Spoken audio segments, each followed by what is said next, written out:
Hello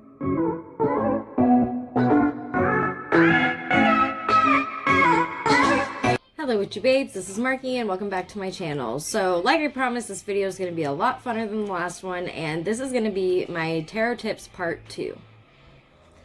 Now I just want to start off by saying this is all based off of my personal opinion, and this is not me in any way, shape, or form saying this is what you absolutely have to do or believe. This is just my suggestion and things from my personal experiences, I guess. So tarot tip number 1, a deck does not have to be gifted to you. This is something that absolutely drives me nuts because so many people are like, you can't buy your own deck, or, oh, I don't have anybody that'll gift me one, so I'm never going to be able to read tarot. That's not the case. You can seriously go out to the store, out to your local bookstore, wherever sells tarot decks, or online even, and if you feel a connection or a draw to one, buy it. You can do whatever you want. Cleanse your deck, even if it is gifted to you by a family or friend or whoever it is, or if you do buy it from a store, please, please, please smudge it, sprinkle some moon water on it while it's in a Ziploc baggie, put a clear quartz crystal on it. Whatever you have to do, just make sure you cleanse your deck, because you have no idea what kind of person was holding it or has come in contact with it before and what energy they put off onto it, negative or positive. Starting out in tarot reading and you want to start giving readings to people, but you don't necessarily feel confident enough to actually have a set price and have people coming to you for them, I think it is totally reasonable to go to your friends and family and do readings for them for tips and for honest typed reviews that you can use later for your testimonies when you do decide to start a tarot reading business. This is something that I fortunately did do for myself, and I am completely grateful, because when I first got started, I was not ready to go on Instagram and throw out like, hey, I'm a tarot reader, these are my prices, hit me up. I wasn't confident enough yet. I didn't think enough people knew who I was or would trust me enough.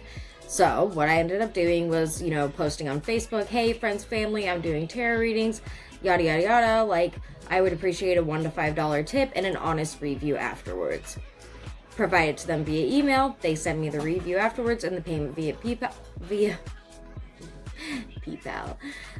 PayPal, and it all worked out. And I have way more reviews and testimonies from my Instagram that way when people do find me, if they've never heard of me before and they're kind of skeptic on whether or not I'm the right reader for them, they can go on there and read the reviews and see for themselves if they think I'm a good fit. You are not expected by any means to give anybody free readings, whether they are friends, family, or a stranger. Sometimes you will come across people online who are trying to seek out free readings because they just simply don't have the money for it, or because they are scammy. Get paid before you provide a reading. I have gotten literally every excuse in the book that I can think of since I have been doing tarot reading for the past year, actually charging for tarot readings for the past year. I've had people claim, oh, I can't get my PayPal currency to change, or, oh, no, it sent to you, didn't you get it? And then when I don't answer them, or I tell them, no, I did not, they'll get back a hold of me in an hour and, oh, so are you doing my reading? If you didn't get your payment, you do not owe them anything at all. And that is why it's so important to have your reviews and testimonies, or as many as possible, before you start doing this, because then they can see that you are responsible, you're gonna provide them what they pay for, and that they can pay you up front without having to think they're gonna get scammed. To create your own spreads or do it based off your intuition if you are not ready or don't feel comfortable yet. I frequently use spreads from other people. A couple people that I will put their handles right here and in the description below are Ethany, Emerald Lotus Divination, and Moon and Cactus. They are people that I look at their spreads, especially for ones for like full and new moons. I don't necessarily always want to use my own tarot spread, even though I do make my own. And sometimes I want to mix it up and use somebody else's, which is exactly what I do. There is a chance, not for everybody, but a lot of people that I have talked to, especially even experienced tarot readers, always say that they have come to the point where they're doing a reading for somebody, and this can happen more than once. It's happened to me very many times. You're doing a reading for somebody and you doubt yourself so much because the cards aren't making sense to you, but then you hear back from the person you're doing the reading for and they're like, oh my gosh, no, it made so much sense, it clicked with me in this and that way, I can't even believe it, and da da da da. So don't doubt yourself, and even if you are feeling that anxiety and that bit of doubt and like, oh no, I don't think this is going to be right, do not let that stop you, and don't let that scare you out of doing tarot readings, because it happens to me even still to this day and is not a problem at all. And I think if anything, it's just your intuition kind of, pushing you further. This next one is, do not be ashamed to share with or be public about the fact that you read tarot cards. I was so insecure at first because I thought people were going to judge me because of their misinformation or confusion. And I have whipped out my tarot cards in public so many times, and I cannot even begin to tell you, every single time, every person, no matter if it's a waitress or if it's like a bartender, whoever it is, when they see me pull them out, usually I'm like, okay, I'm prepared. Judgment's coming. I'm going to get some crap. Every time, oh my gosh, are those like tarot or oracle cards? And then we end up having a really great conversation, and I even pull a card or two for them just to be nice. You never know, and you could always be so surprised at the people that will actually be into it when you least expect it. You cannot help others until you help yourself, and this is something I live by, whether it's for my family, for clients, whoever it's for. You need to make sure that you put self-care first and make sure that you are in a good mindset, that you are comfortable, you are ready to go, and you have done whatever you need to do before providing a reading for somebody.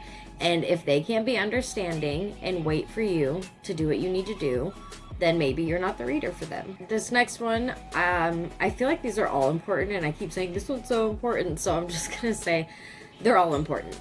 So, but this one specifically is, go with the motions and growth that you will experience with learning tarot and continuing to read tarot, no matter how long you've done it. I have been reading tarot for going on 4 years now, and I can't even begin to tell you how much I have changed throughout my path of reading tarot.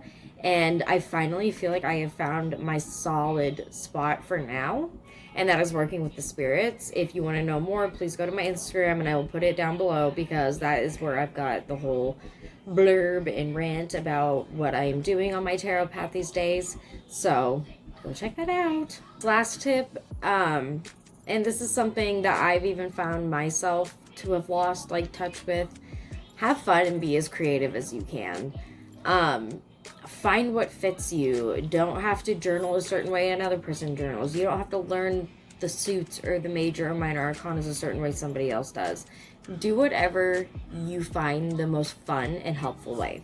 And do whatever, and like I said, I think my favorite part of this has been creativity. I absolutely love finding ways to incorporate tarot into things that you wouldn't maybe necessarily have tarot involved in. I love to get new decks and learn about them and learn what they're going to be useful for the most. I mean, there's just so much, and the list just goes on and on and on.